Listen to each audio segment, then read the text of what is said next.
আমরা মানুষরা কিন্তু দেখতে মোটামুটি সবাই সুন্দর, কেউ বাবার মতো, কেউ মায়ের মতো। কিন্তু আমরা যখন এমন কিছু মানুষের, এমন কিছু পাড়া প্রতিবেশী মানুষ, এমন কিছু আত্মীয়স্বজন মানুষের কাছাকাছি থাকি, তখন তাদের চোখে আমাদের এত জঘন্য একটা রূপ আমরা দেখতে পাই। তখন কিন্তু একবার না হলে একবার আমরা আয়নার সামনে এসে নিজের মুখটা দেখি বা নিজের চেহারাটা দেখে একবার বোঝার চেষ্টা করি, সত্যি কি আমি দেখতে এতটা অসুন্দর? তারা আমাকে এতটা নিচু করে কথা বলে, তারা আমাকে এতটা ছোট করে কথা বলে। অথচ তারাই কিন্তু, মানে আমি কিন্তু এখানটায় কোনো রং, কোনো হাইট বা কোনো রূপের আমি কোনো রকম বদনাম করতেছি না। আমি জাস্ট একটা কাহিনী তোমাদেরকে তুলে ধরতেছি।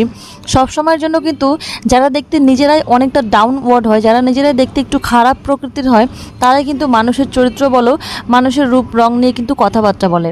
আমি আমার জীবনে দেখতেছি, দেখো আমি একটা কথা বলি, যে খালি কলসি কিন্তু সবসময় বাজে, খুচরা পয়সা কিন্তু নোট টাকার থেকে বেশি আওয়াজ করে। ঠিক আছে, যেই মানুষের হাইট নাকি 3-এর উপরেও না, সেই মানুষ একটা 5-এর উপরের মানুষকে যায় হাইট নিয়ে হয়তো যদি কথা শোনায়, তাহলে ব্যাপারটা অস্বাভাবিক লাগে না দেখতে বলো? এই জিনিসগুলো কিন্তু জেলাসি থেকে আসে। মানে একটা কালো মানুষ একটা ফর্সা মানুষকে যায় যদি বলে যে তোমাকে আজকে কাউয়ার মতো লাগতেছে, তাহলে বিষয়টা ঠিক কেমন দেখায় বলো তো বন্ধুরা? এরকম জিনিস কিন্তু আমরা কিছু টক্সিক জেলাসি পার্সনের যদি কাছাকাছি থাকি, তাহলে পরে আমরা কিন্তু এই সমস্ত জিনিস দেখতে পারি। এগুলো খুবই